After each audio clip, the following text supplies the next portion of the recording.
Друзья, всех приветствую! Сегодня в этом большом обзоре рассмотрим сразу две недавно вышедших новинки среди бюджетных динамических наушников. Первая модель от компании KiwiEars, и называются они Dolce, и их стоимость составляет $25. А вторая новинка от компании Tanzu. Наушники имеют достаточно интересный и редко встречающийся сейчас форм-фактор, и их стоимость составляет $20. Начнем с KiwiEars. Они приходят в совсем небольшой коробке с таким приятным оформлением. И на лицевой части здесь имеется логотип компании KiwiEars и изображение самих наушников. За звук здесь отвечает один динамический драйвер 10 мм LDP с новым материалом диафрагмы.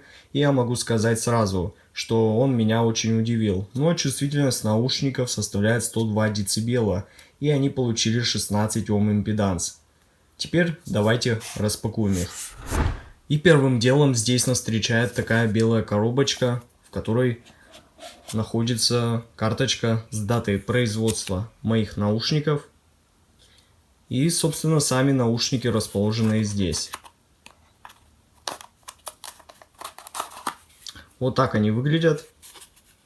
Их корпус изготовлен из медицинской прозрачной смолы, а внешняя часть из металла. Достаются они, кстати, довольно так тяжело. Вот такое интересное оформление у них здесь в виде градиента. И у наушников, к сожалению, имеется вот такой неутопленный разъем 2 пин. Поэтому в идеале вам придется подключать только кабели с разъемом QDC. Ну, то есть с юбочкой. Ну, а наушники сами по себе достаточно легкие и имеют одно акустическое отверстие, расположенное здесь рядом с этим соплом, довольно небольшого диаметра и довольно короткое оно само по себе. Поэтому не все амбушюры подойдут сюда. И имейте в виду, что посадка и эргономика у этих наушников в полном порядке, несмотря на диаметр сопла и то, что он довольно короткий. Сидят в ушах они довольно хорошо, если подобрать правильные амбушюры, и обеспечивают хорошую звукоизоляцию. Ну а здесь находится довольно стандартный медный кабель с разъемами QDC и коннектором 3,5 мм джек. Вот такой L-образный штекер здесь. Да, заушины у кабеля сформированы правильно. Никаких неудобств в этом плане нету. И если вам, конечно, захочется его поменять, то вы сможете сделать это без проблем в любом случае. Ну, еще здесь имеется такой небольшой пакетик с набором вот таких амбушюр. Довольно, кстати, неплохие. Ну а теперь давайте рассмотрим наушники Tanzu Changli. Приходят они, как и все предыдущие модели этой компании, в такой реально красиво оформленной коробке. И сзади указаны технические характеристики наушников. За звук здесь отвечает 6 мм динамический драйвер. И чувствительность наушников составляет 95 дБ. И они получили 16 Ом импеданс. Теперь давайте посмотрим, что входит в комплектацию подробнее. И здесь нас сразу первым делом встречают наушники. Аккуратно вот расположенные вот здесь. Выглядят они достаточно интересно. Я бы сказал, даже круто. С таким золотистым соплом и задней частью. А еще они очень миниатюрные и легкие. У них имеется всего лишь одно акустическое отверстие, расположенное вот здесь. Правый наушник, конечно, как всегда помечен красным цветом, а левый синим. Поэтому я думаю, что вы их точно не перепутаете. Но посадка и эргономика у наушников, на удивление, получилась хорошей. Я давно не пользовался наушниками с подобным форм-фактором, но они оказались достаточно удобными, сидят в ушах хорошо. Они, конечно, не прямо утопают у вас в ушах, все равно немного вот эта часть торчит из уха, но в целом все в порядке. Но кабель у них достаточно хороший, он, конечно, не съемный, но на удивление себя показывает отлично. Он совершенно не путается, сам по себе он довольно гибкий, это посеребряная медь, довольно тоненькая, но очень удобная. И здесь имеется коннектор 3,5 мм джек вот такой. И, кстати, да, еще здесь есть микрофон, поэтому если вам он нужен, вы сможете воспользоваться им без проблем. Но еще здесь в этом пакетике находятся амбушюры. Они довольно стандартные, я думаю, уже всем знакомые. Вот такой набор амбушюр здесь имеется. Можно подобрать на любой вкус и цвет. Ну а теперь, друзья, давайте поговорим о самом главном, о звучании этих двух моделей. И начнем, пожалуй, с KV-Ears Dolce. Низкие частоты у них мне понравились сразу. Они достаточно массивные и глубокие, а саббас имеет хорошо ощутимый сабвуферный эффект. Бас в них, как вы можете заметить, на графике и на деле он очень хорошо контролируется и не лезет на средний диапазон. Но также у баса имеется хорошо такая подчеркнутая атака. Поэтому он не звучит как-то расслабленно и вязко. Да и сам по себе он достаточно прозрачный и хорошо текстурированный. Поэтому проблем с определением баса в миксе не возникает, как и разделение саббаса от мид-баса. А удар кика звучит четко и выделенно, он отлично дополняет бас своим телом и весом. При этом вы можете без проблем отделить его от баса. Но вот средние частоты здесь довольно хороши, они очень прозрачные и звучат открыто и довольно подчеркнуто, как вы можете заметить, за счет пика на 3 кГц. Но здесь нет ощущения какой-то зажатости или закрытости этого диапазона, наоборот же, он раскрыт достаточно хорошо во всей своей красе, не считая немного небольшого провала на серединке, который немного отодвигает вокал от нас. Но от этого он не звучит хуже, он по-прежнему достаточно подробный и звучит чисто и четко за счет смещенного усиленного акцента на 3,5 кГц, который помогает женскому вокалу быть более пронзительным, но по-прежнему находиться на комфортном уровне для прослушивания. Да и ударные звучат на удивление хорошо, они довольно подчеркнуты и отлично дополняют общий микс своими хвостами от ревербераций.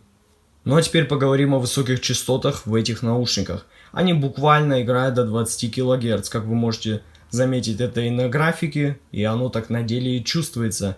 И на самом деле это довольно нетипично для динамического излучателя, особенно в такой ценовой категории.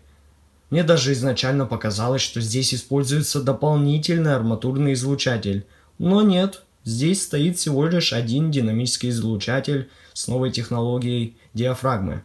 И он действительно удивляет, так как за счет этого вы получаете больше воздуха и больше деталей на краях диапазона. И да, я понимаю, что для кого-то это уже не важно.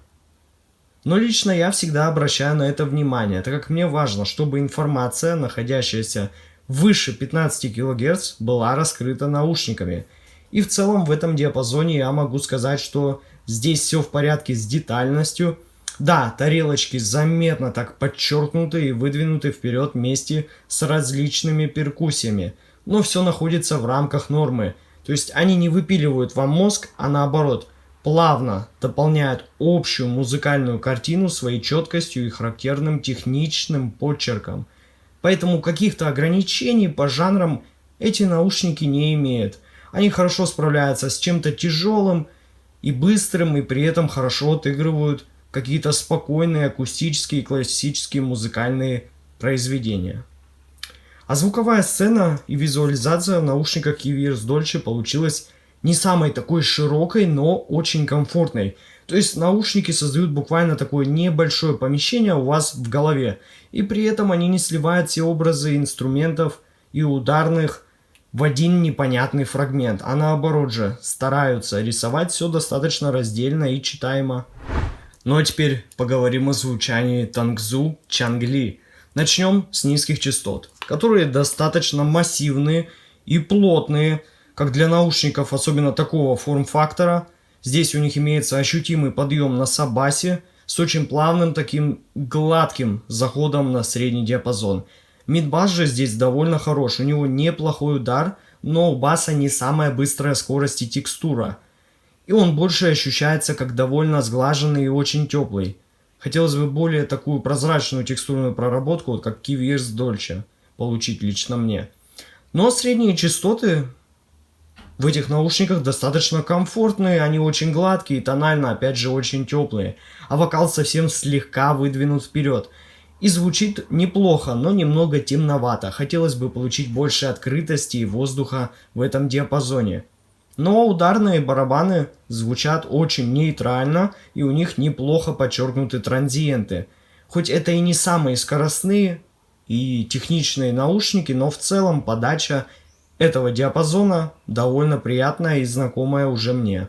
Но высокие частоты в этих наушниках заметно так отодвинуты на задний план. Здесь нет никакой излишней яркости и явно подчеркнутых и техничных тарелок.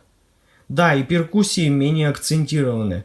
Здесь же наоборот, имеется очень такая нейтральная и теплая подача для любителей такого комфортного и долгого прослушивания, но менее детальных и продолжительных высоких частот. Вот будь бы здесь арматурный драйвер, я думаю, что было бы намного интереснее, так как по мне именно задвинутые высокие частоты на задний план — это то, чего немного не хватило для раскрытия потенциала этой модели. Ну а сцена и визуализация, на удивление, в этих наушниках неплохая, как для такого форм-фактора. Она достаточно хорошо рисуется в ширину, но более линейно ощущается в глубину. Но будь у них воздуха и прозрачности побольше, было бы еще проще разделять образы инструментов. Но в целом у меня и так не возникло проблем с этим. Явно и слитной картинки здесь нет, то есть все звучит достаточно раздельно. Ну а вывод по этим двум моделям у меня получился таков.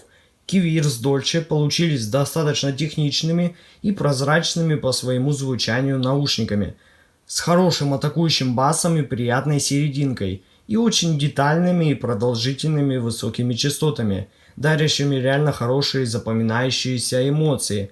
А Tangzhou Changri является достаточно хорошими наушниками для такого комфортного, неаналитичного прослушивания с неплохим басом и средним диапазоном, но немного не раскрытыми до конца высокими частотами. Ссылка на покупку наушников находится в описании и в закрепленном комментарии под видео. Подписывайтесь на мой канал и не забывайте ставить лайки. С вами, как всегда, был IC Genius. Спасибо всем за просмотр, всем удачи и пока.